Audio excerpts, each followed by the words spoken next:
Hello friends, welcome back to our channel. तो आज है हमारे इलेक्ट्रिक चार्जेस एंड फील्ड का 4th लेक्चर, जिसके अंदर हम पढ़ने वाले हैं इलेक्ट्रिक फील्ड्स के बारे में। तो आज के इस लेक्चर में हम इलेक्ट्रिक फील्ड का पूरा इंट्रोडक्शन ले लेंगे। इलेक्ट्रिक फील्ड कहाँ से आया, क्यों आया, इलेक्ट्रिक फील्ड हमको पढ़ने की क्या ज़रूरत पड़ी, वो सब कुछ समझ लेंगे और उसके बाद हम क्वेश्चंस भी करेंगे। तो आपको करना क्या है, आपको कॉन्सेप्ट को अच्छे से समझना है और क्वेश्चंस में उसको अप्लाई करना है। और कॉन्सेप्चुअल अंडरस्टैंडिंग होनी चाहिए आपको, बिकॉज जो इलेक्ट्रोस्टैटिक्स, जो इलेक्ट्रोमैग्नेटिज्म पूरा टॉपिक है वो एक दूसरे से लिंक है। पहला चैप्टर दूसरे चैप्टर से लिंक है। अगर आप पहला चैप्टर का कॉन्सेप्ट नहीं समझोगे अच्छे से, तो दूसरा, तीसरा, चौथा कोई भी चैप्टर का कॉन्सेप्ट आपको अच्छे से समझ नहीं आएगा। इसलिए जो भी कॉन्सेप्ट सीखा उसको ध्यान से नोट करो और क्वेश्चंस को अप्लाई करो। तो इसी के साथ शुरू करते हैं अपना लेक्चर। तो फ्रेंड्स, हम इलेक्ट्रिक फील्ड का कॉन्सेप्ट पढ़ना शुरू करते हैं। हमने कूलम लॉ में अभी तक क्या पढ़ा है, यहाँ पर हमारे पास कोई दो चार्जेस हों, Q1 और Q2, हमारे पास दो चार्जेस हों, तो वो चार्ज एक दूसरे में इलेक्ट्रोस्टैटिक फोर्स एक्सपीरियंस करते हैं। ये जो चार्ज होगा, अगर दोनों पॉजिटिव होगा तो जो इलेक्ट्रोस्टैटिक फोर्स होगा वो रिपल्सन का होगा। अगर दो चार्ज नेगेटिव होंगे तो भी रिपल्सन का होगा। बट दोनों अनलाइक चार्जेस होंगे, ये पॉजिटिव और नेगेटिव होगा, तब अट्रैक्शन होगा। इतना हमने कूलम लॉ में सीखा था। तो आज हम क्या सीखेंगे, आज हम सीखेंगे कि ये दो चार्ज के बीच में फोर्स क्यों लग रहा है। जैसे यहाँ पर दो चार्जेस हों तो इसके बीच में जो फोर्स लग रहा है F, ये जो फोर्स ये क्यों लग रहा है, वही हम सीखने वाले हैं कि इन दोनों के बीच में ऐसा क्या है, इन दोनों के बीच में ऐसा कौन सा रीजन है जिससे इन दोनों चार्जेस के बीच में फोर्स लग रहा है। तो उसी को कहते हैं इलेक्ट्रिक फील्ड। लेकिन उसके बारे में हम यहाँ पर समझना शुरू करते हैं। तो यहाँ पर जो नोट करा रहा हूँ उसको आप नोट करते जाओ। यहाँ पर देखो, नोट करो, एवरी चार्ज, नोट कर लो, every charge creates a field around, every charge creates a field around itself in the space. In that, so when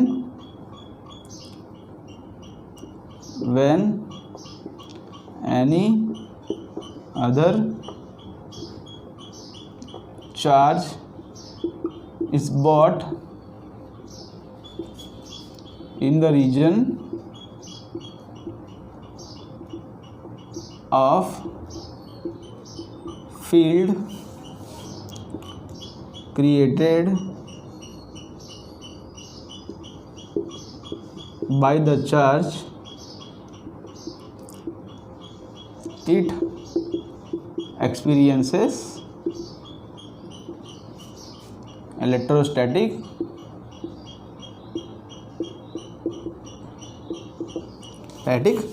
force. तो इलेक्ट्रिक फील्ड का कॉन्सेप्ट क्या कहता है कि एवरी चार्ज होता है या कोई भी चार्ज होता है वो अपने अराउंड एक फील्ड बनाता है। अपने अराउंड एक फील्ड बनाता है। एक चार्ज होता है वो अपने अराउंड इस तरह का फील्ड बनाता है।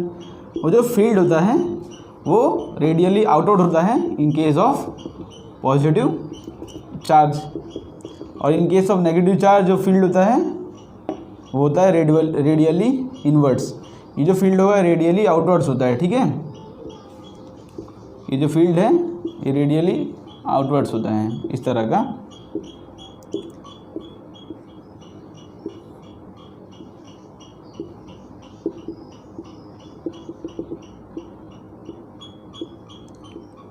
तो कोई भी चार्ज होता है वो अपने अराउंड एक फील्ड बनाता है। अगर वो पॉजिटिव चार्ज है, यहाँ पर लिख लो, अगर वो पॉजिटिव चार्ज होगा तो फील्ड होगा वो होगा रेडियली आउटवर्ड्स,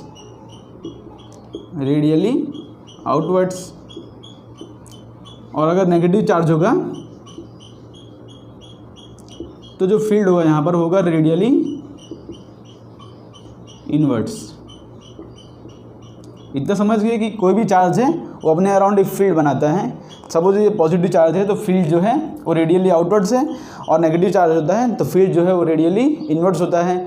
तो when any other charge is brought in the region of the field created by the charge, ये फील्ड ने जो चार्ज बनाया है यहाँ पर, ये फील्ड ने जो रीजन बनाया है यहाँ पर, अगर इस रीजन के अंदर कोई दूसरा चार्ज आता है तो वो अपने ऊपर इलेक्ट्रोस्टैटिक फोर्स एक्सपीरियंस करता है। जैसे यहाँ पर कोई दूसरा चार्ज आ गया तो वो अपने अराउंड एक इलेक्ट्रोस्टैटिक फोर्स एक्सपीरियंस करेगा। वो इलेक्ट्रोस्टैटिक फोर्स रिपल्सन का होगा। अगर ये अंदर का जो चार्ज होगा वो पॉजिटिव है, अगर ये चार्ज पॉजिटिव है तो रिपल्सन करेगा, और चार्ज नेगेटिव होगा तो अट्रैक्शन करेगा यहाँ पर। ठीक है, तो कोई भी चार्ज अगर वो फील्ड के रीजन में आता है तो वो चार्ज कुछ ना कुछ फील्ड एक्सपीरियंस करता है। देखो यहाँ पर फील्ड निकला हुआ है, उस फील्ड के अंदर कोई दूसरा चार्ज आया तो वो इलेक्ट्रोस्टैटिक फोर्स एक्सपीरियंस करेगा यहाँ पर। ये है इलेक्ट्रिक फील्ड का कॉन्सेप्ट। तो ये दो चार्ज के बीच में फोर्स क्यों लग रहा है? बिकॉज ये चार्ज ने, सपोज कोई एक चार्ज है, उसने फील्ड क्रिएट की होगी और वही फील्ड के अंदर ये दूसरा चार्ज Q2 वो आ गया होगा। और एक बात समझ लो यहाँ पर कि जो फील्ड होती है ये टिल इन्फिनिटी तक एक्सटेंड करती है। फील्ड कहाँ तक एक्सटेंड करती है? The field extends till infinity. यहाँ पर लिख लो, the field extends till infinity. ये जो फील्ड होता है ये इन्फिनाइट तक ये फील्ड जाता ही रहता है। हम ऐसा नहीं कह सकते कि किसी पॉइंट पर ये जो चार्ज की वजह से इसके ऊपर जो है इलेक्ट्रोस्टैटिक फोर्स लगना का बंद हो जाएगा, ऐसा तो नहीं है। हाँ, ये है कि जैसे जैसे डिस्टेंस बढ़ेगा वैसे वैसे उसके ऊपर फील्ड का जो प्रभाव है वो कम होता जाएगा, लेकिन ऐसा नहीं है कि किसी पॉइंट पर आके वो ज़ीरो हो जाएगा। जो पॉइंट पर ज़ीरो होगा उसको कहते हैं इन्फिनिटी। इन्फिनिटी तो एग्जैक्टली एग्जिस्ट करता ही नहीं है। यहाँ पर समझ लो कि एक चार्ज होता है इलेक्ट्रिक फील्ड करता है, वो फील्ड जो है इन्फिनिटी तक एक्सटेंड करती है, और कोई भी दूसरा चार्ज उसके रीजन में आएगा तो चार्ज एक्सपीरियंस करेगा इलेक्ट्रोस्टैटिक फोर्स। अगर अंदर का चार्ज पॉजिटिव होगा तो जो ये इलेक्ट्रोस्टैटिक फोर्स होगा वो रिपल्सन का होगा, पॉजिटिव और पॉजिटिव रिपल्सन करेंगे। और अंदर का चार्ज अगर नेगेटिव होगा तो होगा इलेक्ट्रोस्टैटिक अट्रैक्शन। अब यहाँ पर देखो जो Q0 है इसको हम कहते हैं टेस्ट चार्ज। Q0 को क्या कहते हैं हम? Test charge. इतना पॉइंट तो आपको समझ पड़ गया है यहाँ पर कि इलेक्ट्रिक फील्ड का कॉन्सेप्ट क्या होता है। तो आगे समझते हैं हम।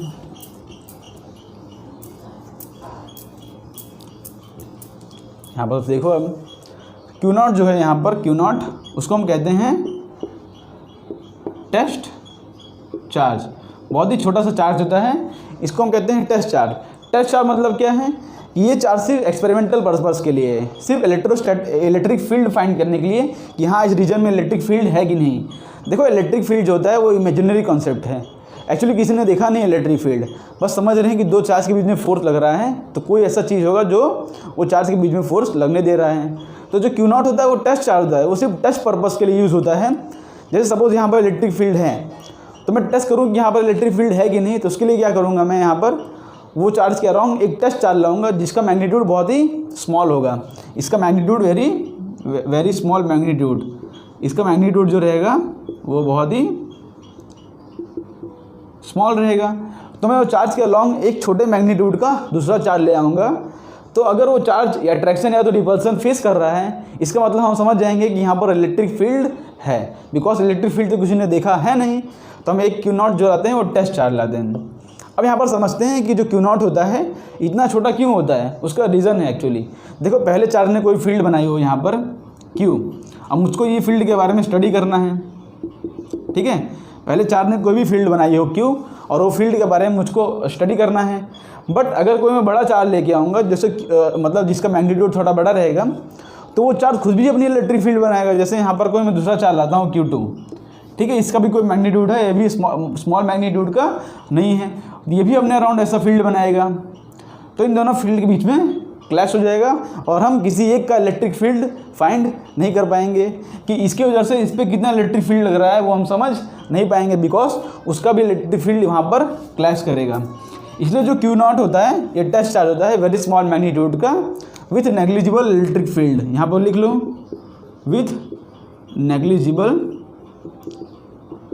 Electric field. वो अपने अराउंड कोई भी फील्ड क्रिएट नहीं करता है। मीन्स Q0 जो चार्ज रहेगा वो इतना छोटा है, Q0 जो चार्ज है वो इतना छोटा है कि उसके अंदर से कोई भी उसके पास इलेक्ट्रिक फील्ड है ही नहीं, इलेक्ट्रिक फील्ड निकलेगी ही नहीं, क्योंकि इसका चार्ज का मैग्नीट्यूड बहुत ही स्मॉल है। तो इसको सिर्फ हम टेस्ट पर्पस के लिए यूज़ करते हैं। तो यहाँ पर अगर सपोज कोई Q चार्ज है, यहाँ पर इसका इलेक्ट्रिक फील्ड मुझको स्टडी करना है कि इसका इलेक्ट्रिक फील्ड क्या है, रेडियली आउटवर्ड है कि रेडियली इनवर्ड्स है, उसका समझना पड़ेगा। तो क्या करेंगे हम यहाँ पर, देखो इसका इलेक्ट्रिक फील्ड जैसे कि इस तरह से कोई निकला हुआ है, तो हम यहाँ पर उसके रीजन में यहाँ पर कोई एक पॉजिटिव टेस्ट चार्ज ले आएंगे। टेस्ट चार्ज का जो मैग्नीट्यूड है वो ऑलवेज पॉजिटिव होता है, ये भी याद रख लो, ठीक है। वो पॉजिटिव क्यों होता है बताता हूँ आपको। टेस्ट चार्ज का जो मैग्नीट्यूड है वो ऑलवेज पॉजिटिव होता है। पॉजिटिव इसलिए होता है कि यहाँ पर कोई चार्ज होगा, जैसे अगर पॉजिटिव चार्ज है तो ये जो है इसके लाइन के अलॉन्ग इस तरह से उसको रिपल्सन करेगा, तो हमको पता चल जाएगा कि ये चार्ज यहाँ पर जो है वो पॉजिटिव है। और अगर यहाँ पर नेगेटिव चार्ज है तो जो होगा इसका फील्ड कुछ इस तरह ऐसा बनेगा, इसका फोर्स जो है उसके अपोजिट डायरेक्शन में लगेगा, बिकॉज इसका जो नेगेटिव चार्ज होता है उसका जो फील्ड होता है वो रेडियली इन्वर्स होता है इस तरह का कुछ, तो इसका फोर्स भी रहेगा इस तरह लगेगा। ठीक है, तो हम यहाँ पर समझ गए क्यू नॉट जो है वो एक टेस्ट चार्ज है, उसको हम इसलिए करते हैं कि हमको electric field at a point पता चल सके। तो इलेक्ट्रिक फील्ड का कॉन्सेप्ट क्या होता है वो हमने यहाँ पर समझ लिया। थोड़ा और समझते हैं, यहाँ पर कुछ पॉइंट आपने नोट करके रखा होगा कि इलेक्ट्रिक फील्ड जो है इन्फिनिटी तक एक्सटेंड करता है, और यहाँ पर जो टेस्ट चार्ज है उसका मैग्नीट्यूड जो होता है बहुत ही छोटा होता है, और उसके पास इलेक्ट्रिक फील्ड नहीं होती है, और वो चार्ज होता है ऑलवेज पॉजिटिव होता है। ठीक है, इलेक्ट्रिक फील्ड एक रीजन है, वो रीजन के अंदर कोई भी दूसरा टेस्ट चार्ज आएगा तो इलेक्ट्रोस्टैटिक रिपल्सन या इलेक्ट्रोस्टैटिक अट्रैक्शन फेस करेगा या एक्सपीरियंस करेगा। तो इतना हमने समझ लिया यहाँ पर। तो अब यहाँ पर आगे देखते हैं हम इंटेंसिटी ऑफ इलेक्ट्रिक फील्ड। तो इसको यहाँ से रफ करता हूँ। तो हम अब इंटेंसिटी ऑफ इलेक्ट्रिक फील्ड के बारे में शुरू करते हैं। क्या हमारा नेक्स्ट टॉपिक रहेगा? Intensity of electric field due to a point charge due to a point charge q at a distance r from it। हम पढ़ना शुरू करते हैं intensity of electric field due to a point charge q at a distance r from it. Intensity means क्या होता है? Electric field का magnitude. हम क्या पढ़ना शुरू करेंगे? अभी तक हमने सिर्फ उसका थियरी दिखाया है कि इलेक्ट्रिक फील्ड क्या होता है, एक रीजन होता है पॉजिटिव चार्ज के अराउंड। हम देखते हैं उसका इंटेंसिटी। इंटेंसिटी मीन्स क्या होता है? क्वांटिटेटिव इलेक्ट्रिक फील्ड का फॉर्मूला क्या है, किस तरह से इसको कैलकुलेट किया जाए, वो सब हम सीखेंगे यहाँ पर। तो इंटेंसिटी मीन्स यहाँ पर लिखते हैं it is a quantitative value. ठीक है, तो यहाँ पर इंटेंसिटी ऑफ इलेक्ट्रिक फील्ड की जगह पर 2-3 टर्म्स लिखे हो सकते हैं। देखो ऐसा लिखा हो सकता है यहाँ पर कि इलेक्ट्रिक फील्ड इंटेंसिटी। कभी भी आपको क्वेश्चन में कोई भी टर्म दिया हो, इसका मतलब समझ लेना कि आपको इलेक्ट्रिक फील्ड की इंटेंसिटी पूछ रहे हैं, या यहाँ पर फील्ड इंटेंसिटी दिया हो सकता है, या तो यहाँ पर इस तरह से दिया हो सकता है खाली इलेक्ट्रिक फील्ड भी दिया हो। इसका मतलब आप समझ जाना कि क्वेश्चन में इलेक्ट्रिक फील्ड की इंटेंसिटी ही पूछ रहे हैं। तो intensity of electric field due to a point charge q at a distance r from it. तो यहाँ पर सपोज एक पॉइंट चार्ज q है, हमको यहाँ पर r डिस्टेंस पर, सपोज ये r डिस्टेंस, ये पॉइंट हमको यहाँ पर, सपोज ये पॉइंट हम p दे देते हैं, तो हमको r डिस्टेंस पर इधर मतलब ये पॉइंट पर इसके वजह से कितना इलेक्ट्रिक फील्ड होगा वो हमको फाइंड करना है। इस पॉइंट पर हमको फाइंड करना है कि इस चार्ज की वजह से कितना इलेक्ट्रिक फील्ड है सपोज। ठीक है, तो उसके लिए क्या है? उसके लिए 2 स्टेप प्रोसेस हम यूज़ करते हैं। वो स्टेप प्रोसेस क्या होता है यहाँ पर लिखते हैं, यहाँ पर 2 स्टेप प्रोसेस क्या होता है यहाँ पर। अब किस तरह से हम इस पॉइंट पर इलेक्ट्रिक फील्ड फाइंड करेंगे कि इस पॉइंट पर इलेक्ट्रिक फील्ड की इंटेंसिटी कितना है। इंटेंसिटी मीन्स इस पॉइंट पर इलेक्ट्रिक फील्ड का मैग्नीट्यूड क्या है, उसको किस तरह से फाइंड करेंगे। पहला है bring a test charge at a point P। जहाँ पर भी हमको इलेक्ट्रिक फील्ड की इंटेंसिटी बोला हो तो क्या करना है, हमको वहाँ पर एक टेस्ट चार्ज लाके रख देना है। हम यहाँ पर एक टेस्ट चार्ज लाकर रख देते हैं। टेस्ट चार्ज का मैग्नीट्यूड क्या होता है? Q0। इसके पास कोई भी फील्ड नहीं होती और इसका कोई भी मैग्नीट्यूड, इसका जो मैग्नीट्यूड है बहुत ही स्मॉल होता है, एकदम नेग्लिजिबल होता है। तो हम एक यहाँ पर टेस्ट चार्ज ले आए। उसके बाद क्या करना है, यहाँ पर जो इलेक्ट्रिक फील्ड का फॉर्मूला होगा, इलेक्ट्रिक फील्ड का फॉर्मूला क्या होगा यहाँ पर लिखो, यहाँ पर force on test charge divided by test charge. तो इलेक्ट्रिक फील्ड का फॉर्मूला क्या होगा? Force on the test charge divided by the test charge. तो इसी तरह से हम इलेक्ट्रिक फील्ड फाइंड करेंगे। तो हमको यहाँ पर r डिस्टेंस पर P पॉइंट पर हमको यहाँ पर इलेक्ट्रिक फील्ड की इंटेंसिटी चाहिए। तो हम यहाँ पर पहले क्या करेंगे, एक test charge at a point P लाएंगे। हमने पॉइंट P पर एक टेस्ट चार्ज ले आए, तो यहाँ पर हमको क्या फाइंड करना है, इलेक्ट्रिक फील्ड का फॉर्मूला होगा force on the test charge divided by the test charge. Means सबसे पहले हम इसको यहाँ पर हमको यहाँ पर सबसे पहले टेस्ट फोर्स ढूंढना पड़ेगा कि ये चार्ज के ऊपर कितना फोर्स लग रहा है। तो देखो डिस्टेंस r है, हमने कूलम लॉ के हिसाब से सीखा है कि दो पॉइंट चार्ज का डिस्टेंस r हो तो उसके बीच में फोर्स किस तरह से लगेगा पॉइंट P पर। यहाँ पर Q0 चार्ज लाए, Q0 यहाँ पर लिख देता हूँ, तो इस पर फोर्स लगेगा कुछ इस तरह से, ठीक है। इस पॉइंट पर फोर्स किस तरह से लगेगा, इसके अलॉन्ग द डायरेक्शन लगेगा फोर्स, ओके। और ये फोर्स का मैग्नीट्यूड क्या होता है, यहाँ पर लिखते हैं फोर्स का मैग्नीट्यूड होगा K into q not upon distance क्या है r²। इतना हमने कूलम लॉ में सीखा था कि ये फोर्स का मैग्नीट्यूड है K into q not upon r²। तो हमने force on the test charge ढूंढ लिया कि टेस्ट चार्ज पर फोर्स कितना लग रहा है। तब इलेक्ट्रिक फील्ड क्या होगा, यहाँ पर इलेक्ट्रिक फील्ड यहाँ पर लिखते हैं, इलेक्ट्रिक फील्ड क्या होगा, force on the test charge divided by the test charge.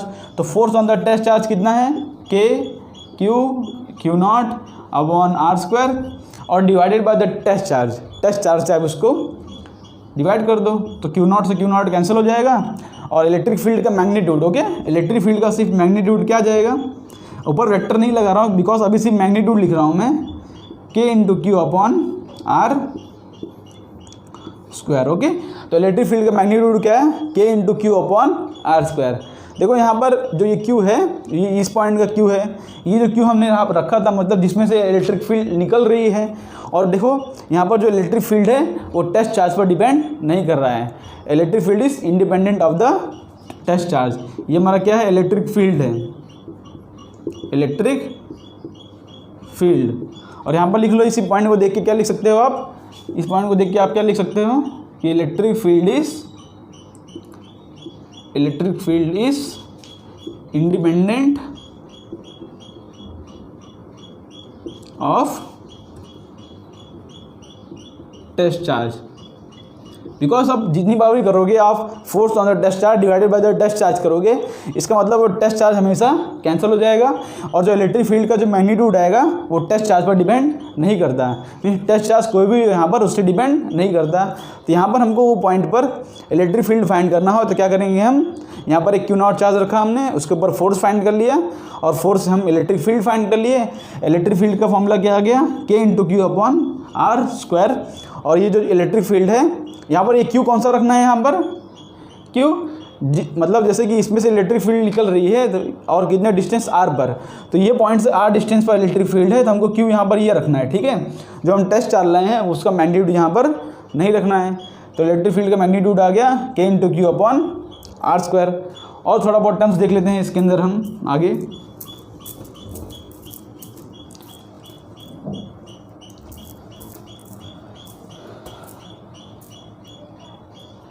तो यहाँ पर हम कुछ इस तरह से लिख सकते हैं कि इलेक्ट्रिक फील्ड का जो मैग्नीट्यूड है वो F अपॉन Q0 है, means force on the test charge divided by the test charge. हमने यहाँ पर लिख लिया इस तरह से। तो इलेक्ट्रिक फील्ड अब बताते हैं इलेक्ट्रिक फील्ड कौन सी क्वांटिटी है।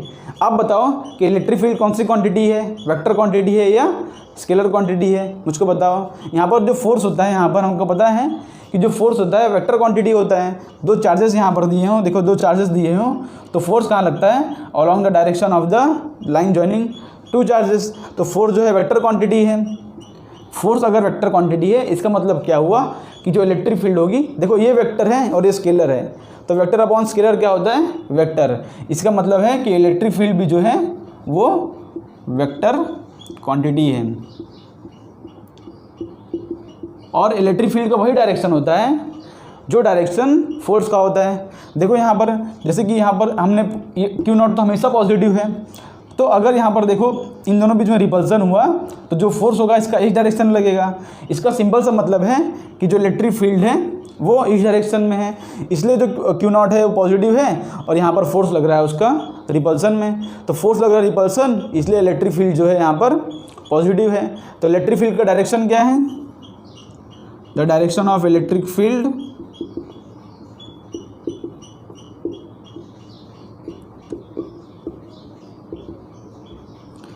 the direction of the electric field is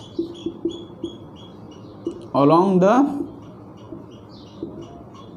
direction of the force. Electrostatic force भी लिख सकते हो, इलेक्ट्रिक फील्ड का डायरेक्शन भी इसी डायरेक्शन में लगेगा।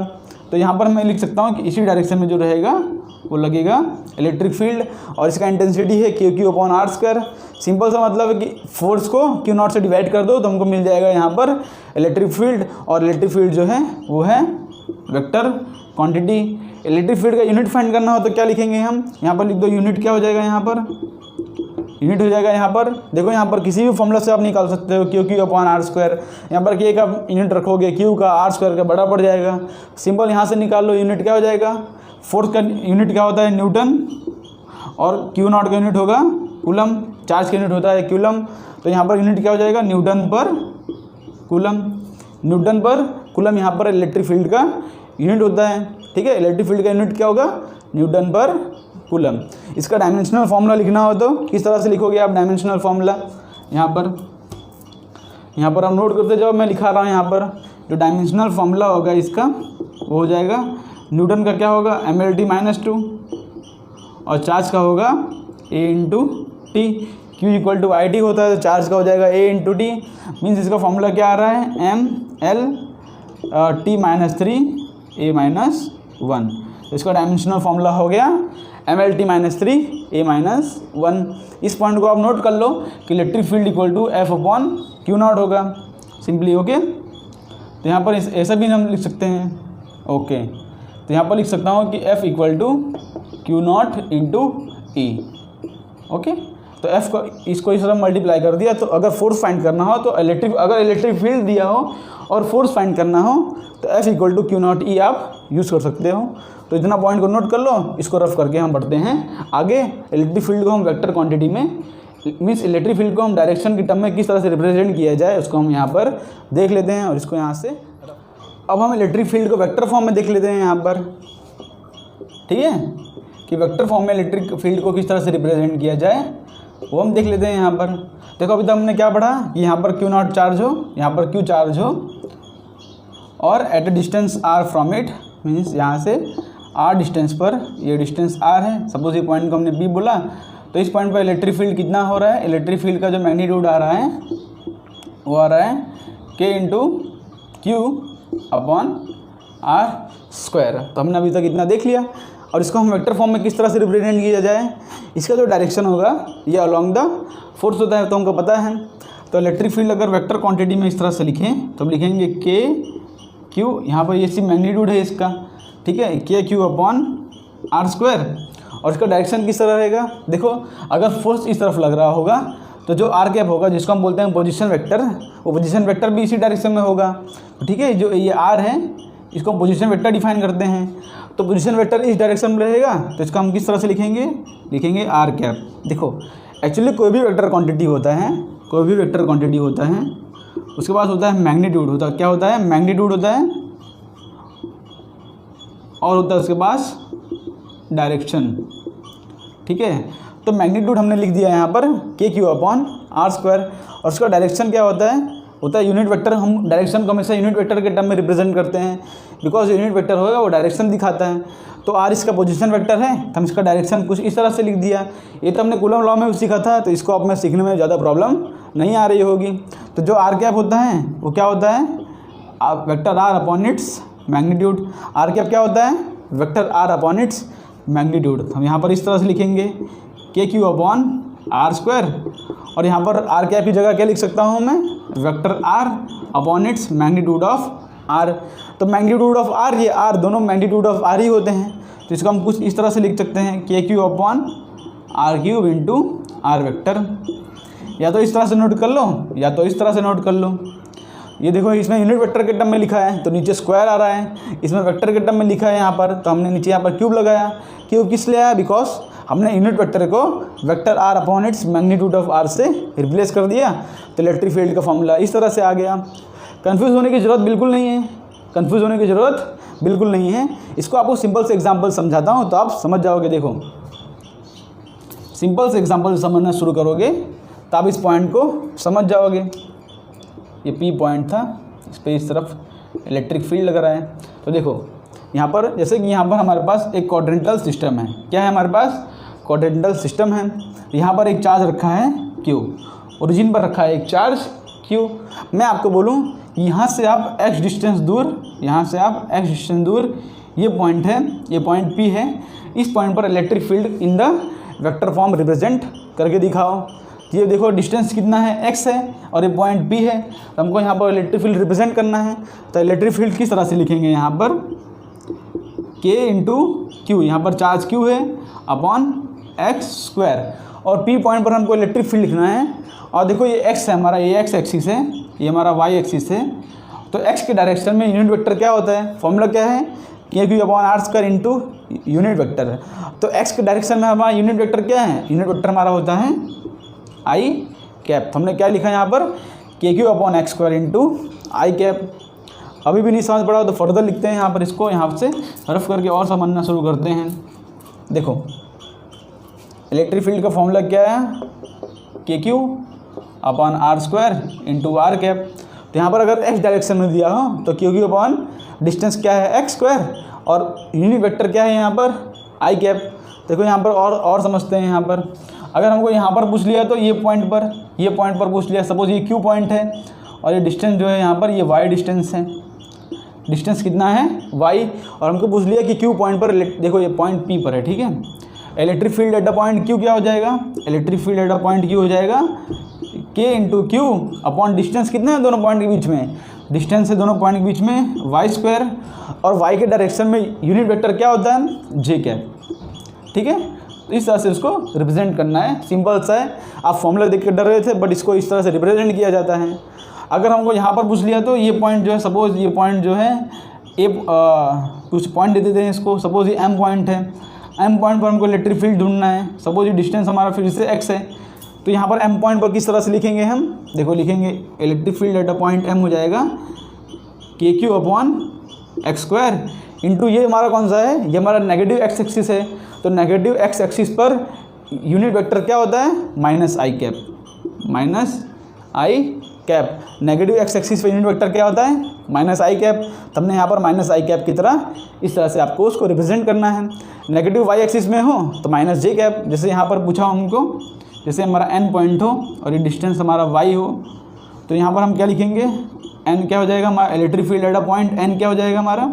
ये सब वेक्टर हैं, ठीक है। Electric field at a point n हो जाएगा K into Q upon y square into minus of j cap.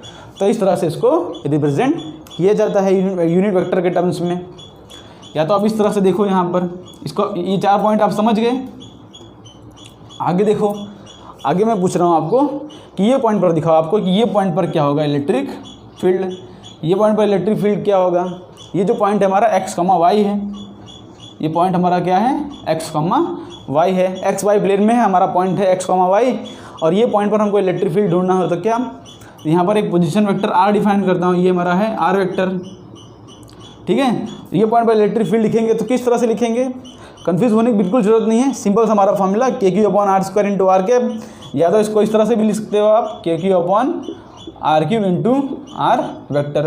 हमने यहाँ पर r जो कैप है उसको r वेक्टर अपॉन r लिख दिया, इसलिए ये फॉर्मूला इस तरह से कन्वर्ट हो गया। तो हमको यहाँ पर देखो r वेक्टर दिया है और पॉइंट दिया है हमको x, y।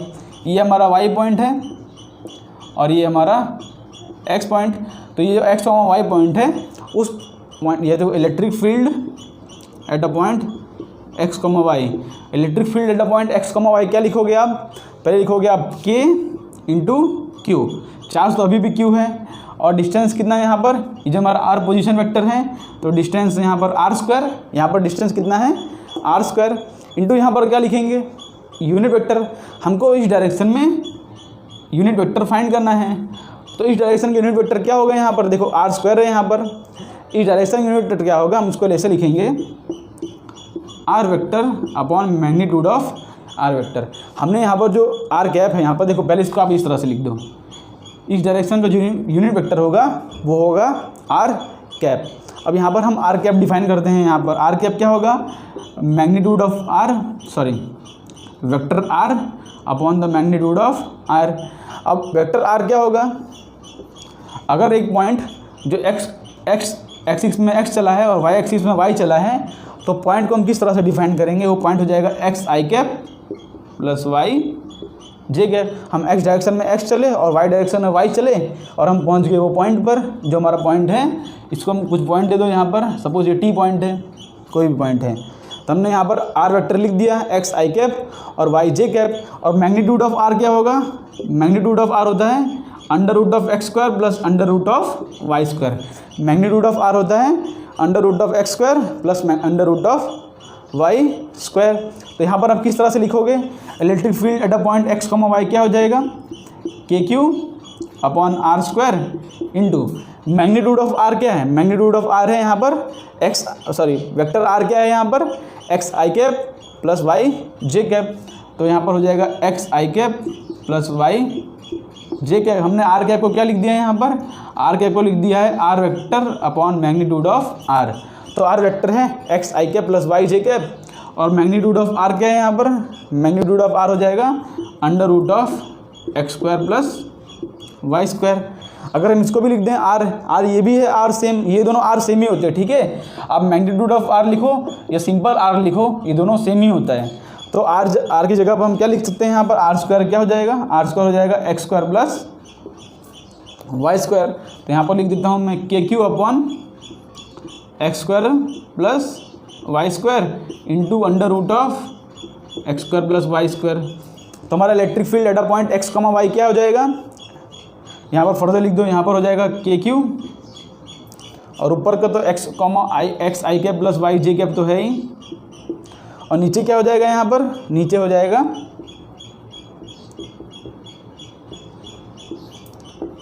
X square plus y square raise to 3/2। तो समझ पड़ा मैंने क्या किया है, यहाँ पर कुछ नहीं किया, मैंने सिर्फ उसको यूनिट वेक्टर के टर्म में रिप्रेजेंट किया है। देखो यहाँ पर हमारा पॉइंट एक्स कॉमा वाई है, देखो यहाँ पर सिर्फ एक्स था तो हमने सिर्फ k Q upon r square into directly i cap लिख दिया, बिकॉज आई कैप जो होता है यूनिट वेक्टर होता है in the direction of x. But यहाँ पर ये पॉइंट है, हमको प्रॉब्लम ये आ रही है कि ये पॉइंट हमको यूनिट वेक्टर फाइंड करना है कि इस डायरेक्शन में यूनिट वेक्टर क्या होगा। तो उसके लिए हमने क्या किया, k Q upon r square को, आर कैप को हमने लिखा r vector upon magnitude of r, हमने लिख दिया यहाँ पर। अब आर वेक्टर क्या है यहाँ पर, देखो इस डायरेक्शन में यूनिट वेक्टर क्या होगा, x i cap plus y j cap. तो आर वेक्टर हुआ x i cap plus y j cap और आर वेक्टर का मैग्नीट्यूड है under root of x square plus y square. तो वही हमने यहाँ पर सब्स्टिट्यूट कर दिया और उसके ऊपर से हमारा आंसर क्या आया, k q x i cap plus y j cap upon under root x square plus y square raise to 3/2। तो ये था electric field in the vector form. आप सिंपली याद रखो कि इसका फॉर्मूला होता है k Q upon r square into r cap. जब क्वेश्चन में इसका एप्लीकेशन होगा तो आप उसको समझ जाओगे, अभी इसको देख के डरने की ज़रूरत नहीं है। तो हमने कॉन्सेप्ट बहुत सीख लिया, अब इसका एप्लीकेशन करना शुरू करते हैं क्वेश्चन में। पहले बेसिक सा क्वेश्चन लेना शुरू करते हैं इसको यहाँ से। तो हम यहाँ पर कुछ बेसिक सा क्वेश्चन लेना शुरू करते हैं। देखो हमको पता है यहाँ पर कि जो इलेक्ट्रिक फील्ड होती है वो होती है वेक्टर क्वांटिटी। हमने पढ़ा है यहाँ पर इलेक्ट्रिक फील्ड जो होती है वो होती है वेक्टर क्वांटिटी। यहाँ पर उसका कुछ डायरेक्शन भी होगा, जैसे सपोज डिस्टेंस x है तो डायरेक्शन होगा उसका एक्स कैप के डायरेक्शन में यूनिट वेक्टर हमने पढ़ा है। तो इलेक्ट्रिक फील्ड का जो एडिशन होता है, इलेक्ट्रिक फील्ड का जो मतलब नेट इलेक्ट्रिक फील्ड फाइंड करते हैं, उसमें भी हमको सेम जैसे हमने कूलम लॉ में किया था नेट फोर्स फाइंड करके, वैसे यहाँ पर नेट इलेक्ट्रिक फील्ड हम यहाँ पर वेक्टर एडिशन करेंगे। तो ई नेट हमको फाइंड करना होगा, यहाँ पर ई नेट फाइंड करना होगा। तो E1 vector plus E2 vector plus E2 vector E3 vector means सबका वेक्टर सम करेंगे। यहाँ पर कोई भी एक पॉइंट हो, वहाँ पर जैसे कि ये ट्रायंगल हो, यहाँ पर ये ट्रायंगल हो, जैसे यहाँ पर कोई दो चार्ज रखे हों Q, और हमको बोला है कि ये पॉइंट पर इलेक्ट्रिक फील्ड फाइंड करो, नेट इलेक्ट्रिक फील्ड ये चार्ज और ये चार्ज की वजह से। तो हम दो चार्ज के बीच में जो इलेक्ट्रिक फील्ड होगा हम यहाँ पर Q0 टेस्ट चार्ज रखेंगे और दो चार्ज की वजह से इलेक्ट्रिक फील्ड फाइंड करेंगे, बट उन दोनों का जो एडिशन होगा वो वेक्टर सम ऑफ Q1 और Q2 होगा। तो यहाँ पर इतना पॉइंट आपको नोट कर लेना है। और आज जितना बात करेंगे हम, आज जितना भी केसेस बात करने वाले हैं वो all are point charges. Today's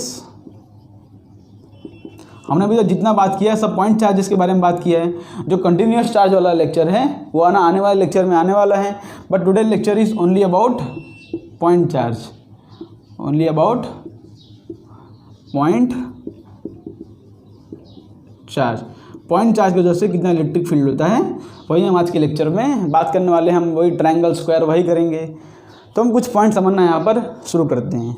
यहाँ पर सपोज दो चार्ज हैं, यहाँ पर Q चार्ज है और यहाँ पर भी Q चार्ज है, ठीक है, और इनके बीच में डिस्टेंस है D।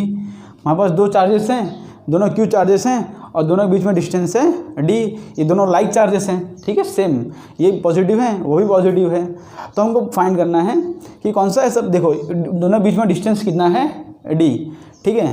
तो यहाँ पर मेरे को फाइंड करना है electric field at the mid point of the D। दोनों बीच में डिस्टेंस कितना है D, find electric field at mid point D। देखो यहाँ पर Q है, तो यहाँ पर इसकी वजह से इलेक्ट्रिक फील्ड कहाँ से होगा, इसके देखो यहाँ पर अब हम Q0 चार्ज लाएंगे यहाँ पर D पॉइंट पे, उसको आपको अज्यूम करना है कि हम वहाँ पर Q0 चार्ज ले आए, बार बार वहाँ पे आपको लिखना नहीं है। सपोज यहाँ पर Q0 चार्ज ले आए, Q0 तो हमेशा पॉजिटिव होता है, तो पॉजिटिव और पॉजिटिव को क्या होगा, रिपल्सन होगा। तो जो है सपोज ये हमारा 1 है और ये हमारा 2 है, ये Q1 है और ये Q2 है। तो यहाँ पर जो इलेक्ट्रिक फील्ड लगेगा वो ड्यू टू Q1 लगेगा, और यहाँ पर Q2 की वजह से जो इलेक्ट्रिक फील्ड लगेगा इस डायरेक्शन में वो electric field due to Q2 लगेगा, ठीक है। तो D डायरेक्शन में electric field due to Q2 लगेगा, और दोनों बीच में डिस्टेंस कितना हो जाएगा, ये पॉइंट पर ये हो जाएगा D/2 और ये हो जाएगा D/2। अभी यहाँ पर अज्यूम कर रहे हैं कि जो Q1 इक्वल टू Q2 है, हम यहाँ पर अज्यूम कर रहे हैं यहाँ पर। तो जितना इसका इलेक्ट्रिक फील्ड लगेगा इस डायरेक्शन में उतना ही इसका इलेक्ट्रिक फील्ड लगेगा इस डायरेक्शन में, समझे यहाँ पर। Because Q1 equal to Q2 है, चार्ज सेम है, तो जितना इलेक्ट्रिक फील्ड इसका इस डायरेक्शन में लगेगा उतना इलेक्ट्रिक फील्ड इसका इस डायरेक्शन में लगेगा, तो दोनों इलेक्ट्रिक फील्ड इक्वल होंगे। तो मिड पॉइंट पे जो होगा इलेक्ट्रिक फील्ड होगा वो 0 होगा। नेट इलेक्ट्रिक फील्ड क्या है, 0।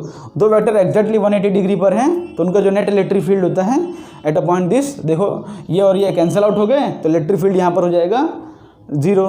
उसी तरह से जैसे कोई ट्रायंगल दी हो यहाँ पर, इस तरह से ट्रायंगल, और यहाँ पर सारे चार्जेस सेम हैं, यहाँ पर भी Q चार्ज है, यहाँ पर भी Q चार्ज है, यहाँ पर भी Q चार्ज है। सेम जैसे कूलम लॉ में एडिशन करते थे वैसे यहाँ पर भी एडिशन करना है। यहाँ पर मैं पूछूँ कि जो सेंट्रॉइड होगा वहाँ पर इलेक्ट्रिक फील्ड कितना होगा, ठीक है। तो सेंट्रॉइड पर हम Q0 चार्ज लाएंगे, तो Q और Q पॉजिटिव है, तो यहाँ पर उसका रिपल्सन होगा इस डायरेक्शन में, ये हो जाएगा कि सपोज ये मेरा Q1 है, सपोज ये मेरा पॉइंट C है, ये मेरा पॉइंट B है, ये मेरा पॉइंट A है। तो ये electric field due to C हो जाएगा, ये electric field due to A हो जाएगा, और ये electric field due to B हो जाएगा। हमने कूलम लॉ में देखा था कि इन दिन का जो वेक्टर सम होता है वो 0 आता है। किस तरह से 0 आता है, जैसे यहाँ पर मैं एक लाइन ड्रॉ करूँ इमेजिनरी मिड पॉइंट पर, तो यहाँ पर कंपोनेंट लेंगे, ये इक्विलेटरल ट्रायंगल है, तो जो होगा सबका एंगल होगा 60 डिग्री। रेगुलर पॉलीगॉन है तो सबका एंगल होगा 60 डिग्री, यहाँ पर 60 डिग्री, ये 60 डिग्री, यहाँ पर ये टोटल 60 होगा, ठीक है। और देखो टोटल 360 डिग्री होता है, ये 120, ये 120 और ये 120 होगा, बिकॉज पूरा होता है 360 डिग्री। हमने मिड पॉइंट पे लाइन ड्रॉ किया, तो ये हो जाएगा 60 डिग्री हो जाएगा, ये हो जाएगा 60 डिग्री। तो यहाँ पर इसका कंपोनेंट लेंगे AB, AC, AC cos 60, यहाँ पर सबका डिस्टेंस भी सेम है, तो इसका जो नेट इलेक्ट्रिक फील्ड आता है वो आ जाता है 0। करके दिखा दो एक बार, एक्चुअली मैंने उस कूलम लॉ में किया था। देखो यहाँ पर क्या है कि EA equal to EB equal to EC है। क्यों EC है, बिकॉज सबका डिस्टेंस जो है R ही डिस्टेंस पर है, यहाँ पर ये पॉइंट से ये भी R डिस्टेंस पर है, ये भी R डिस्टेंस पर है, वो भी R डिस्टेंस पर है, डिस्टेंस सेम है और चार्ज का मैग्नीट्यूड भी सेम है, इसलिए जो होगा उस सबका इलेक्ट्रिक फील्ड क्या आएगा, E। सबका इलेक्ट्रिक फील्ड सेम है, तो यहाँ पर EA EC इसी जगह मैं सिर्फ E लिख सकता हूँ यहाँ पर, ठीक है। अब देखो यहाँ पर इन दोनों बीच में एंगल कितना है, यहाँ पर इसका इस डायरेक्शन में कंपोनेंट लूँगा तो हो जाएगा E cos 60, इसका इस डायरेक्शन में कंपोनेंट लूँगा तो हो जाएगा E cos 60। अब दो वेक्टर एग्जैक्टली अपोजिट हैं, तो दो वेक्टर को डायरेक्टली हम सब्ट्रैक्ट कर सकते हैं। तो देखो क्या हो जाएगा, यहाँ पर देखो यहाँ पर E आ रहा है और यहाँ पर E cos 60 plus E cos 60 आ रहा है, तो 2 times of E cos 60 he direction में आ जाएगा, तो 2 इंटू E इंटू cos 60 हो जाएगा 1/2। तो यहाँ पर जो नेट मैग्नीट्यूड आ रहा है वो आ रहा है E के इक्वल। E और E एक दूसरे में कैंसिल आउट हो जाएंगे, तो यहाँ पर जो नेट मैग्नेटिक फील्ड आएगा, नेट इलेक्ट्रिक फील्ड आएगा वो आ जाएगा 0। ये हमने कूलम लॉ में देखा था, अगर आपको नहीं समझ में आया तो फिर से इसको रिवाइंड करके आप देख लो। तो इसका हमको मतलब कंक्लूजन क्या निकला, कंक्लूजन सेम निकला जो हमने कूलम लॉ में देखा था कि अगर रेगुलर पॉलीगॉन होगा, रेगुलर पॉलीगॉन और जो चार्जेस होंगे उसका मैग्नीट्यूड सबका सेम होगा, मीन चार्जेस का मैग्नीट्यूड और मतलब जो पॉजिटिव नेगेटिव है वो सबका सेम रहेगा तो जो रहेगा net electric field at the centre of the charge at the centre of the polygon होगा 0। Net electric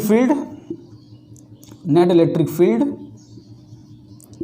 eight centre of polygon is 0। कब? When charges are equal and like. Charges equal भी होने चाहिए, magnitude equal होना चाहिए और like charges होने चाहिए, ठीक है। और E net at the centre of the polygon 0 होगा। पॉलीगॉन कौन सा होना चाहिए? रेगुलर पॉलीगॉन, ठीक है। कोई भी टेढ़ा मेढ़ा पॉलीगॉन नहीं चलेगा, ट्रायंगल चलेगा, स्क्वायर चलेगा, पेंटागन, हेक्सागन ये सब चलेगा, ठीक है। रेगुलर पॉलीगॉन होना चाहिए। तो उस केस में सेंटर पे जो इलेक्ट्रिक फील्ड आएगा वो 0 आएगा। और यहाँ पर हमने अभी सीखा कि दो लाइन है, जैसे यहाँ पर एक चार्ज दिया है Q1 और यहाँ पर एक चार्ज दिया है Q1, तो exactly at a mid point 0 आएगा इलेक्ट्रिक फील्ड। कब आएगा? तब दोनों चार्जेस होंगे अलाइक, ये दोनों चार्जेस होंगे लाइक चार्जेस, तभी यहाँ पर जो मिड पॉइंट होगा वहाँ पर इलेक्ट्रिक फील्ड 0 आएगा। तो इसको कॉन्सेप्ट हमने सीख लिया। अब हम क्वेश्चंस करना शुरू करते हैं। इसको यहाँ से हम तो अब हम यहाँ पर क्वेश्चन करना शुरू करते हैं। आपके सामने पहला क्वेश्चन आ चुका है आपकी स्क्रीन पर। क्वेश्चन एक बार पॉज करके एक बार ट्राई कर लो यहाँ पर, और इसका आंसर पहले लिख दो यहाँ पर, फिर इसका सॉल्यूशन देखना। देखो क्वेश्चन में क्या दिया है, two unlike charges of same magnitude Q are placed at a distance D। Two unlike charges of same magnitude Q are placed at a distance D, the intensity of electric field at the mid point of line joining the two charge. ठीक है, question को solve करो। यहाँ पर क्या दिया है, यहाँ पर पहले इसको सॉल्व कर लो, ठीक है, तभी इसका कॉन्सेप्ट आपको समझ पड़ेगा। यहाँ पर दो चार्ज है Q, उनको जो मैग्नीट्यूड है वो सेम है, और यहाँ पर क्या बोला है, टू अनलाइक चार्जेस, मीन्स अगर ये Q है तो ये है यहाँ पर -Q, ठीक है। अगर ये Q चार्ज है तो यहाँ पर है minus the intensity of electric field at a mid point of line joining two charge. ठीक है, इसका जो डिस्टेंस है पूरा D दिया है हमको, और हमको एक मिड पॉइंट पर मीन्स यहाँ से D/2 और यहाँ से D/2 हमको यहाँ पर ये मिड पॉइंट पर इलेक्ट्रिक फील्ड फाइंड करना है। यहाँ पर यही दिया है क्वेश्चन में, और यहाँ पर हमको 4 ऑप्शंस दिए हैं क्वेश्चन के अंदर। ओके, तो यहाँ पर ऑप्शन क्या दिया है, 0, 8Q/4πε0d²। यहाँ पर ऑप्शन लिख लो। ऑप्शन दिया है पहला 0, दूसरा ऑप्शन क्या दिया है B, 8Q/4πε0d²। सी ऑप्शन क्या दिया है, 4Q/4πε0d², सॉरी 6Q दिया है, ठीक है, यहाँ पर दिया था 6Q, और डी ऑप्शन में दिया है 4Q/4πε0t²। तो इसको यहाँ पर हम सॉल्व करना शुरू करते हैं। ओके, तो इसको सॉल्व करना किस तरह शुरू करेंगे, हमको D/2 पॉइंट पर, मिड पॉइंट पर हमको इलेक्ट्रिक फील्ड फाइंड करना है। तो जो ये चार्ज है, दोनों चार्ज का मैग्नीट्यूड तो सेम है, बस दोनों चार्ज का वो जो है ये पॉजिटिव चार्ज है, वो नेगेटिव चार्ज है। तो नेगेटिव चार्ज और ये चार्ज के बीच में अट्रैक्शन होगा, मीन्स इलेक्ट्रिक फील्ड का डायरेक्शन कुछ इस तरह से होगा। सपोज ये पॉइंट को अगर B दे दूँ, ये पॉइंट को A दे दूँ, तो ये हो जाएगा मेरा electric field due to B। और पॉजिटिव चार्ज में क्या होगा, रिपल्सन होगा। एक्चुअली यहाँ पर हम अगर टेस्ट चार्ज लाएंगे तो टेस्ट चार्ज पॉजिटिव होता है, तो पॉजिटिव नेगेटिव में यहाँ पर हुआ अट्रैक्शन, तो इलेक्ट्रिक फील्ड का डायरेक्शन इस तरफ है, और पॉजिटिव चार्ज के बीच में होगा रिपल्सन, तो यहाँ पर भी जो इलेक्ट्रिक फील्ड होगा उसका कुछ डायरेक्शन इस तरह से रहेगा, सेम डायरेक्शन रहेगा। इसका रिपल्सन हो रहा है और इसका अट्रैक्शन हो रहा है, दोनों का डायरेक्शन सेम हो गया। तो अगर किसी ने 0 आंसर लिखा होगा तो उसने लेक्चर को लाइटली लिया है यहाँ पर, बिकॉज 0 आंसर तो नहीं आएगा। 0 क्यों नहीं आएगा यहाँ पर, क्योंकि दोनों यहाँ पर चार्ज जो है अनलाइक है। मैंने क्या बताया था, अगर चार्ज लाइक होंगे तभी यहाँ पर सेंटर पे इलेक्ट्रिक फील्ड 0 आएगा। तो जिसने 0 लिखा है वो लेक्चर को ध्यान से देखो यहाँ पर। तो यहाँ पर दोनों को डायरेक्शन सेम हो गया, तो दोनों का मैग्नीट्यूड लिखते हैं। ये क्या हो जाएगा, KQ अपॉन यहाँ पर डिस्टेंस कितना है, D/2 होल स्क्वायर, और EB भी यही हो जाएगा, KQ अपॉन D/2 का होल स्क्वायर। यहाँ पर सिर्फ चार्ज का मैग्नीट्यूड रखना है, बिकॉज हम यहाँ पर डायरेक्शन तो पहले ही डिफाइन कर दे रहे हैं। नेगेटिव और पॉजिटिव साइन क्या डिफाइन करता है कि चार्ज का डायरेक्शन किस तरफ है। हमने पहले बता दिया कि चार्ज का डायरेक्शन इस तरह से होगा, इसलिए यहाँ पर सिर्फ जो है चार्ज का सिर्फ मैग्नीट्यूड रखना है, ठीक है। तो यहाँ पर क्या ऑप्शन आया, KQ अपॉन D²/4 आया, और यहाँ पर भी सेम आया। दोनों सेम डायरेक्शन में है, तो नेट इलेक्ट्रिक फील्ड हम डायरेक्टली ऐड कर सकते हैं। इसका भी यही आएगा 4kq/d²। दोनों सेम डायरेक्शन में, एंगल 0 है, तो दोनों वेक्टर एडिशन में सेम डायरेक्टली इसको ऐड कर सकते हैं। इसका आंसर क्या होगा 8kq/d²। k होता है 1/4πε0, हमने पहले लेक्चर में देखा था। तो k की जगह रिप्लेस कर दो उसको, k हो जाएगा 1/4πε0 d²। तुम्हारा आंसर क्या आ गया 8q/4πε0 d²। तुम्हारा जो भी ऑप्शन हो जाएगा करेक्ट। ये क्वेश्चन में कॉन्सेप्ट इतना था कि दो लाइक चार्जेस होंगे तभी मिड पॉइंट पर इलेक्ट्रिक फील्ड 0 होगा, दो अनलाइक चार्जेस होंगे तो मिड पॉइंट पर इलेक्ट्रिक फील्ड 0 नहीं होगा। ठीक है, तो यहाँ पर ये क्वेश्चन को रफ करके नेक्स्ट क्वेश्चन लेना शुरू करते हैं। देखो ये क्वेश्चन दिया है यहाँ पर फाइंड करना है net electric field at a point O. यहाँ पर आपको नेट इलेक्ट्रिक फील्ड फाइंड करना है। मैं आपसे एक और क्वेश्चन पूछता हूँ कि यहाँ पर उसका आप डायरेक्शन भी बताना, ठीक है। जैसे यहाँ पर ये ए दे रहा हूँ, इसको बी, ये सी और ये डी है, तो आप बताना कि नेट इलेक्ट्रिक फील्ड किसके अलॉन्ग आएगा, A B C D, A B या डायगोनल के अलॉन्ग। ये आप लिख के नोट कर लो, फिर इसको हम शुरू करते हैं क्वेश्चन करना। यहाँ पर net electric field at a point O हमको ढूंढना है। यहाँ पर इस पॉइंट पर नेट इलेक्ट्रिक फील्ड, तो सबके वजह से पहले चार्जेस देख लेते हैं कि इसकी वजह से इलेक्ट्रिक फील्ड कितना होगा। सब इससे शुरू करते हैं। ये पॉजिटिव है, हम यहाँ पर अगर पॉजिटिव डैश चार्ज लाएंगे तो पॉजिटिव और पॉजिटिव के बीच में होगा रिपल्सन। तो यहाँ पर जो यहाँ पर इसका इस डायरेक्शन में आएगा इलेक्ट्रिक फील्ड। ठीक है, ब्लू पेन से करना शुरू करते हैं इसको। ओके, तो यहाँ पर इसका जो इलेक्ट्रिक फील्ड आएगा वो कुछ इस डायरेक्शन में आएगा, जिसको हम बोलते हैं ई ड्यू टू बी। हमने ई ड्यू टू बी बोल दिया इसको। और यहाँ पर 3q की वजह से इलेक्ट्रिक फील्ड कुछ इस डायरेक्शन में आएगा, इसको हमने बोल दिया ये जो इलेक्ट्रिक फील्ड होगा, बिकॉज पॉजिटिव और पॉजिटिव के बीच में रिपल्सन होगा तो electric field due to D आ जाएगा। और -2q की वजह से जो इलेक्ट्रिक फील्ड होगा वो अट्रैक्शन होगा, मीन्स इलेक्ट्रिक फील्ड होगा इस डायरेक्शन में, ये हो जाएगा इलेक्ट्रिक फील्ड ड्यू टू ए। और बी जो होगा वो भी अपनी तरफ अट्रैक्शन करेगा, तो ये हो जाएगा इलेक्ट्रिक फील्ड ड्यू टू सी। इतना आपको समझ पड़ा। अब देखो यहाँ पर ये दोनों वेक्टर एग्जैक्टली अपोजिट है, ठीक है। तो दो वेक्टर एग्जैक्टली अपोजिट है, मीन्स हम इसको डायरेक्टली सेपरेट कर सकते हैं। तो यहाँ पर देखो इलेक्ट्रिक 4q है और यहाँ पर है 3q। देखो पहले मैग्नीट्यूड लिखते हैं। यहाँ पर ये ड्यू क्या हो जाएगा k इंटू 4q/, सपोज ये डिस्टेंस अगर हम कुछ डिस्टेंस ले लें, r ले लें, r को हम फाइंड कर सकते हैं, बट हमको फाइंड करने की ज़रूरत ही नहीं है। देखो डिस्टेंस हमने यहाँ पर r ले लें, यहाँ पर हो जाएगा r²। और यहाँ पर e एट c क्या हो जाएगा, e ड्यू टू b क्या हो जाएगा, ये जो है e ड्यू टू b है। और e ड्यू टू d क्या हो जाएगा, देखो d वाला इलेक्ट्रिक फील्ड क्या हो जाएगा k इंटू 3q/r²। इसका सिंपल सा मतलब है कि इसका जो इलेक्ट्रिक फील्ड आ रहा है 4kq/r² आ रहा है। इसका मतलब अगर हम इसको 4e लिख दें ये हो जाएगा सिंपली 3e हो जाएगा, बिकॉज kq/r² को हम इलेक्ट्रिक फील्ड लिख रहा हूँ। यहाँ पर e भी जो है 4e है, तो ये जो आएगा 3e जाएगा। और दोनों अपोजिट डायरेक्शन में है, तो हम डायरेक्टली इसको सेपरेट कर सकते हैं, वेक्टर रूल कहता है। तो यहाँ पर नेट इलेक्ट्रिक फील्ड कौन से डायरेक्शन में आएगा, इस डायरेक्शन में आएगा। क्यों, क्योंकि इसका जो मैग्नीट्यूड है वो ज़्यादा है, 4q का रिपल्सन इस तरफ हो रहा है, ये बड़ा है ये छोटा है, 4 - 3 हो जाएगा 1। तो इस डायरेक्शन में इलेक्ट्रिक फील्ड ऑफ 1 बचेगा। यहाँ पर इलेक्ट्रिक फील्ड बचेगा इस डायरेक्शन में, ठीक है। वो इलेक्ट्रिक फील्ड की यूनिट क्या है 4e - 3e, यहाँ पर बचेगा e। ओके, 4e - 3e यहाँ पर बचेगा e। अंडरस्टूड। वैसे देखो यहाँ पर जो e की वजह से यहाँ पर -2q है और यहाँ पर है -q। तो यहाँ पर देखो e क्या है, e है 2kq/r²।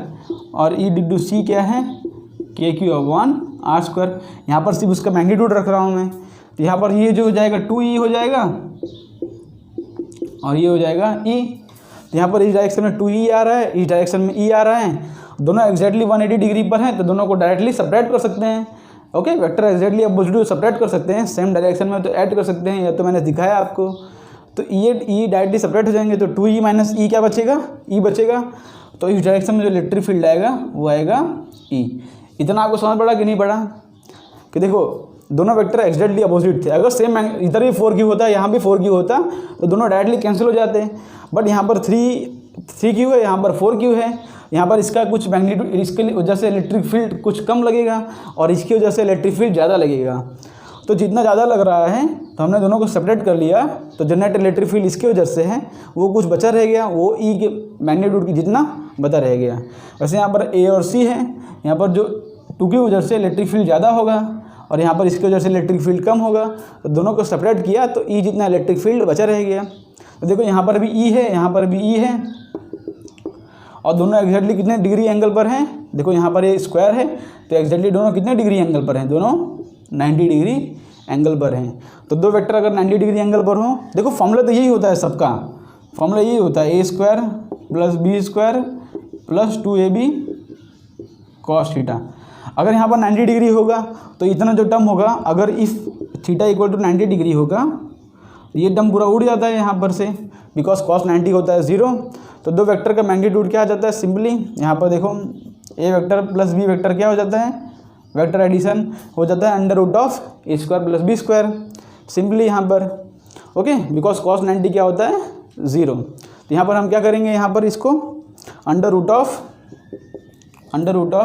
ये दोनों वेक्टर का मैग्नीट्यूड क्या है e, तो under root of e² + under root of e², ये हो जाएगा √2 टाइम्स ऑफ e।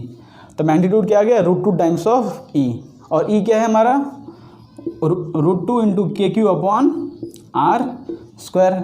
अब हम यहाँ पे r ढूंढ सकते हैं, r क्या है, r क्या होगा, देखो अगर ये साइड a है और ये अगर 90 डिग्री है, तो देखो ये a है और ये है, तो ये पूरा जो देखो समझो यहाँ पर ये साइड a है, ये साइड a है, तो ये पूरा हो जाएगा √2a, ये डायगोनल जो होगा पूरा √2a, बट ये तो डायगोनल का भी आधा है, तो डायगोनल का आधा क्या होगा, √2a / 2 क्या हो जाएगा, a/√2, मीन्स r = है, यहाँ पर लिख सकते हैं हम r = है a/√2।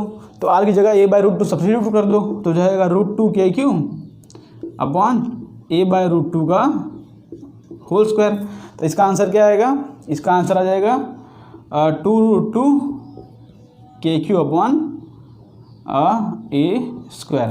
तो ये समझ गए आप क्वेश्चन में। देखो क्वेश्चन में कुछ नहीं किया मैंने, नेट इलेक्ट्रिक फील्ड यहाँ पर इस डायरेक्शन में होगा E और इस डायरेक्शन में होगा इलेक्ट्रिक फील्ड E, दोनों का नेट इलेक्ट्रिक फील्ड कुछ इस डायरेक्शन में आएगा, ये है मेरा E नेट, और E नेट का मैग्नीट्यूड क्या होगा, इन दोनों का वेक्टर एडिशन, इन दोनों का वेक्टर एडिशन क्या होगा, दोनों वेक्टर 90 डिग्री पर हैं, तो यहाँ पर e² + e² √2e हो गया, और e क्या है kq/r², तो kq/r² रखा, r की वैल्यू है a/√2, हमारा आंसर क्या आ गया 2√2 kq/a²। तो ये क्वेश्चन आपको समझ पड़ गया होगा। तो ये क्वेश्चन को रफ करके हम शुरू करते हैं अपना नेक्स्ट क्वेश्चन जो आपकी स्क्रीन पर आ चुका है। ये जेईई मेंस का क्वेश्चन है, इसको आप पॉज करके एक बार ट्राई कर लो। क्वेश्चन में दिया है 4 charges of -q are placed at a 4 corner of a square. यहाँ पर 4 चार्जेस हैं, सबका मैग्नीट्यूड जो है सेम है, और -q चार्ज के हैं, 4 चार्ज जो है -q हैं, और placed at a 4 corner of a square. अब charge q is at a centre, यहाँ पर सेंटर पे एक चार्ज q है। If the system is in equilibrium the value of q is, हमको 4 ऑप्शन दिए हैं और q की वैल्यू हमको यहाँ पर पूछी है। ऑप्शन में पॉजिटिव भी है नेगेटिव भी है, मीन्स हमको पहले फाइंड करना पड़ेगा कि q पॉजिटिव होगा कि नेगेटिव। देखो क्या बोला है यहाँ पर कि सिस्टम जो है इक्विलिब्रियम में, क्या बोला है यहाँ पर, सिस्टम जो है इक्विलिब्रियम में है। इसका मतलब क्या है कि नेट फोर्सेस, किसी भी चार्ज पर नेट फोर्स जो होगा वो 0 होगा। तो यहाँ पर हम किसी भी चार्ज पर यहाँ पर हम नेट फोर्स 0 कर लेते हैं। सपोज़ यहाँ पर अगर ये चार्ज पर अगर नेट फोर्स 0 करूँ तो क्या लिख सकता हूँ यहाँ पर, देखो इसका -q और -q दोनों बीच में रिपल्सन होगा। ये मेरा E ड्यू टू A है, ये है मेरा electric field due to A, net electric field at a point 0 कर रहा हूँ। और मेरा C की वजह से क्या होगा यहाँ पर electric field due to C, और B की वजह से इलेक्ट्रिक फील्ड होगा इस डायरेक्शन में, जो कि होगा electric field due to B। हमने यहाँ पर नोट कर लिया, हमने 3 की वजह से इलेक्ट्रिक फील्ड यहाँ पर लिख लिया। और यहाँ पर जो Q चार्ज है, अब इसका इलेक्ट्रिक फील्ड कौन से डायरेक्शन में होगा वो हमको सोचना पड़ेगा। देखो ये EC और EA और EB सब इस डायरेक्शन में आ रहे हैं, मीन्स इसका नेट भी कुछ इस डायरेक्शन में निकलेगा। तो Q को अगर मैं यहाँ पर नेगेटिव रख दिया तो नेगेटिव और नेगेटिव बीच में रिपल्सन होगा और ये डायरेक्शन में चला जाएगा, तो नेट इलेक्ट्रिक फील्ड हम 0 कर ही नहीं पाएंगे। हमको करना क्या है यहाँ पर कि नेट इलेक्ट्रिक फील्ड करना है हमको 0, net electric field at a point D हम 0 करेंगे। तो नेट इलेक्ट्रिक फील्ड 0 कैसे करेंगे, अगर यहाँ का और यहाँ का इलेक्ट्रिक फील्ड सेम हुआ तभी तो 0 होगा। अगर इसका भी ये डायरेक्शन में चला जाएगा तो इलेक्ट्रिक फील्ड 0 हो ही नहीं पाएगा। तो हम क्या करेंगे, Q को डायरेक्शन में जो Q होगा वो डेफिनेटली पॉजिटिव होगा। Q शुड भी, यहाँ पर लिख दो Q इज़ पॉजिटिव, जो आंसर होगा वो तो पॉजिटिव होगा, मीन्स जो नेगेटिव वाले दो ऑप्शन है वो तो कैंसिल आउट हो गए। पॉजिटिव हमने सिर्फ लॉजिक से फाइंड कर लिया, बिकॉज ये सब चार्ज ये डायरेक्शन में है, तो हमको यहाँ पर की जो इलेक्ट्रिक फील्ड होगी ये कुछ इस डायरेक्शन में लाना पड़ेगा, ठीक है। तभी तो यहाँ पर जो नेट इलेक्ट्रिक फील्ड होगा 0, ये पॉइंट को ओ, तो मैंने यहाँ पर इसको लिख दिया ई एट अ पॉइंट ओ। सबका मैग्नीट्यूड लिख देते हैं यहाँ पर। देखो यहाँ पर इस डिस्टेंस अगर ए ले लूँ मैं, जो डिस्टेंस अगर इसको मैं ए ले लूँ, तो यहाँ पर जो होगा, जो देखो सी के जड़ से और ए के जड़ से जो इलेक्ट्रिक फील्ड आएगा उसका मैग्नीट्यूड होगा सेम। यहाँ पर लिखता हूँ E C equal to E A equal to E equal to क्या आ रहा है मेरा K Q upon a square. Electric field का मैग्नीट्यूड आ रहा है Q Q upon a square. और ई एट अ बी क्या आ रहा है, at a point B. At a point B जो होगा वो डिस्टेंस होगा √2e डिस्टेंस पर, ठीक है। ये मेरा पूरा हो जाएगा √2a, बिकॉज ये ए है और ये ए है, तो मेरा ये इलेक्ट्रिक फील्ड क्या हो जाएगा इस पॉइंट पर, हो जाएगा के क्यू अपॉन √2a का होल स्क्वायर। तो आएगा k into Q upon 2a square. तो इसको मैं लिख सकता हूँ e/2। इसको मैं क्या लिख सकता हूँ e/2, बिकॉज हमने इसको e बोला है, k Q upon a square को हमने e बोला है, तो ये हो जाएगा e/2। और ई एट अ, देखो हमने लिख दिया ई एट अ पॉइंट ओ क्या होगा, एट अ पॉइंट होगा के इंटू स्मॉल क्यू अपॉन ये डिस्टेंस कितना होगा, ये पूरा a√2 है, तो ये हो जाएगा a/√2, तो ये डिस्टेंस हो जाएगा a/√2 का होल स्क्वायर। इसको लिख सकता हूँ मैं 2 के क्यू अपॉन ए स्क्वायर, ठीक है। यहाँ पर स्मॉल क्यू है इसलिए इसको ई के टर्म में हम लिख नहीं सकते, बिकॉज जो ई है वो के into capital Q upon a square है, तो हम इसको ऐसे ही रहने देते हैं। हमको करना क्या है यहाँ पर, E0 equal to E1 vector plus E2 vector plus E3 या EA plus EB plus EC। अगर net field at a point D 0 है तो जो इसका ये डायरेक्शन में इलेक्ट्रिक फील्ड और ये डायरेक्शन में इलेक्ट्रिक फील्ड दोनों सेम होंगे, तभी दोनों एक दूसरे में कैंसिल आउट होंगे और नेट इलेक्ट्रिक फील्ड यहाँ पर 0 होगा। तो यहाँ पर E0 क्या है मेरा, E0 है 2KQ अपॉन ए स्क्वायर। अब यहाँ पर हमको EA और इन सब का हमको वेक्टर एडिशन करना है। देखो EA और EC दोनों का मैग्नीट्यूड क्या है E, तो E और E दोनों एक्जैक्टली 90 डिग्री पर हैं, तो दोनों का नेट क्या आ जाएगा यहाँ पर इस डायरेक्शन में आ जाएगा √2e। √2e कैसे आएगा, E square plus E square, because दोनों 90 डिग्री पर हैं और दोनों का रिजल्टेंट कुछ इस डायरेक्शन में आएगा। कंपोनेंट भी आप लिख सकते हो कि EC cos 45 EC cos 45 उससे भी आ जाएगा। इस तरह से भी आप कर सकते हो। देखो यहाँ पर सेम डायरेक्शन में कंपोनेंट लिख सकते हो, EC cos 45 plus EA cos 45, इसका भी सेम ही आंसर आ जाएगा, E into 1/√2 plus E into 1/√2, तो 2 इंटू √2 तो हो जाएगा √2e। अब कंपोनेंट लेके करो, रिजल्टेंट फाइंड करके करो, दोनों का आंसर तो सेम ही आने वाला है। अब देखो EB क्या है हमारा, EB है E/2। EB क्या है, E/2, दोनों एक्जैक्टली सेम डायरेक्शन में है, तो दोनों को हम ऐड कर सकते हैं यहाँ पर। तो √2e प्लस E/2 कितना हो जाएगा, यहाँ पर लिखो √2e किसका है, EA और EC का जो रिजल्टेंट है वो आया √2e, और EB क्या है मेरा E/2। इन दोनों सेम डायरेक्शन में, इसलिए हम डायरेक्टली ऐड कर सकते हैं। तो मेरा आंसर क्या हो जाएगा, यहाँ पर लिखो further 2KQ upon a square equal to √2e plus E/2।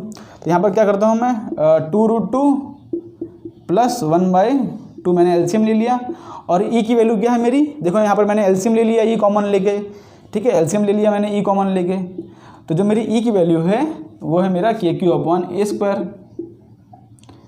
K into capital Q upon a square. यहाँ पर से K और K कैंसिल हो जाएगा, यहाँ पर से ए स्क्वायर और ए स्क्वायर कैंसिल हो जाएगा, तो यहाँ पर मेरा Q की वैल्यू क्या आ रही है, Q की वैल्यू आ रही है 2√2 plus 1/4, 2√2 plus 1/4 upon into Q। मेरी Q की वैल्यू ये आ गई, और हमको इतना पता चल गया जो Q होगा वो पॉजिटिव होगा। तो कौन सा आंसर मैच कर रहा है मेरा आंसर मैच कर रहा है बी ऑप्शन, Q/4 1 प्लस 2√2। तो इतना आप समझ गए होगे कि मैंने इसको किस तरह से किया है। यहाँ पर ये पॉइंट पर मैंने नेट इलेक्ट्रिक फील्ड 0 कर दिया और उस तरह से मैंने ये क्वेश्चन सॉल्व कर लिया। यहाँ पर एक और क्वेश्चन ले लेते हैं JEE मेंस का, फिर आज का लेक्चर हम एंड करेंगे। इसको यहाँ से हम रफ कर देते हैं। देखो यहाँ पर जो नेक्स्ट क्वेश्चन आपके स्क्रीन पर आ चुका है, ये भी क्वेश्चन रिसेंटली JEE मेन में आया था। ये क्वेश्चन में कुछ प्रिंटिंग मिस्टेक हो आपको मैं बता देता हूँ, ठीक है। क्वेश्चन में क्या बोला है यहाँ पर, ये सर्कल दिया है इस तरह से कुछ, और यहाँ पर ये चार्जेस हैं इस तरह से दिया है, ये 30 डिग्री है और यहाँ पर ये भी 30 डिग्री है।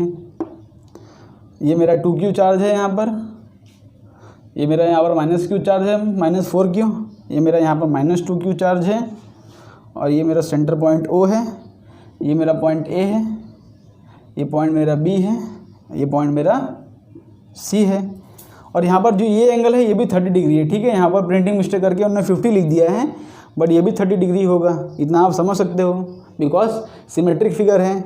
क्वेश्चन में दिया है 3 charges ABC with charges -4q, 2q and -2q are present on the circumference of a circle of a radius D। इस सर्कल का रेडियस क्या है, D है। The charge particles A, C and O circle form a equilateral triangle.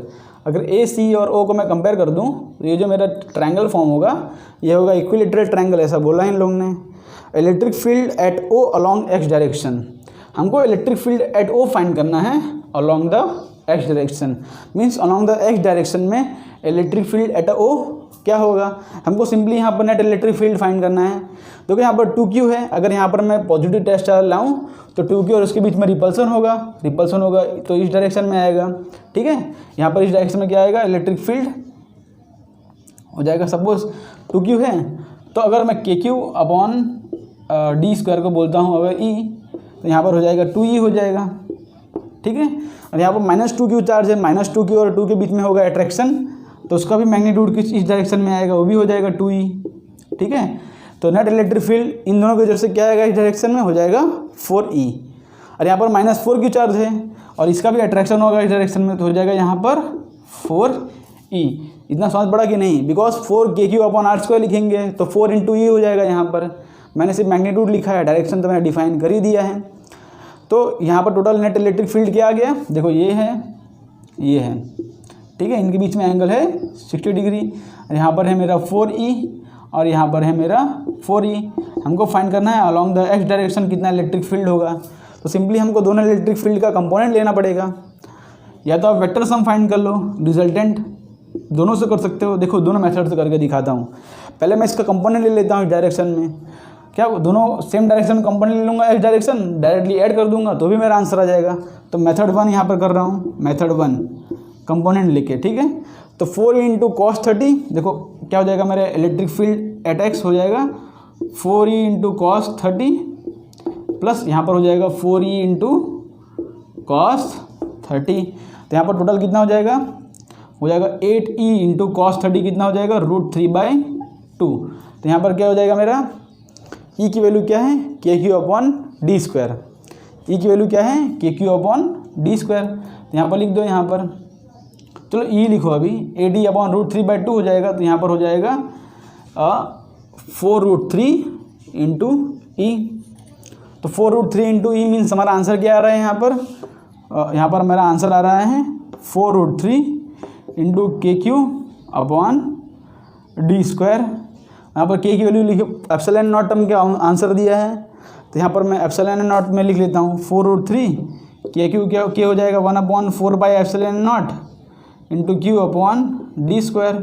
तो 4 से 4 cancel, तो मेरा answer क्या आ रहा है, यहाँ पर मेरा आंसर आ रहा है √3q अपॉन πε0 d²। तो मेरा आंसर आ गया net electric field in direction of x। या तो वेक्टर का जो फॉर्मूला होता है उसको भी फाइंड कर सकते हो। देखो यहाँ पर ये दो वेक्टर्स हैं, दो वेक्टर के बीच में एंगल है 60 डिग्री, तो ये फॉर्मूला आप यूज़ कर लो, उससे भी आपका आ जाएगा।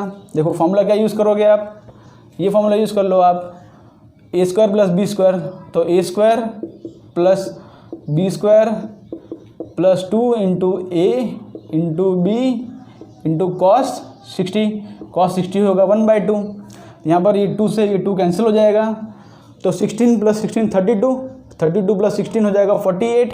तो अंदर आ रहा है √48e, मीन्स इसका आंसर क्या आएगा, 16 3 मीन्स 4√3e। तो देखो यहाँ पर भी 4√3 आ गया था और यहाँ पर भी आ गया 4√3। आप दो वेक्टर के डायरेक्टली फॉर्म कर सकते हो या कंपोनेंट लेके करो, दोनों का आंसर सेम आ जाएगा। और इसका x डायरेक्शन में इलेक्ट्रिक फील्ड आ गया 4√3e। उसको हमने एप्सिलॉन नॉट टर्म में चेंज किया तो हमारा आंसर आ गया ये। तो आज हमने पूरा इलेक्ट्रिक फील्ड का कॉन्सेप्ट पढ़ा, मीन्स सिंपली उसका बेसिक सा इंट्रोडक्शन लिया कि इलेक्ट्रिक फील्ड क्या होता है, इसका डायरेक्शन क्या होता है, कुछ हमने समझा थोड़ा, और हमने यहाँ पर पॉइंट चार्ज के बेस पे जो क्वेश्चन था हमने उसको ट्राई किया।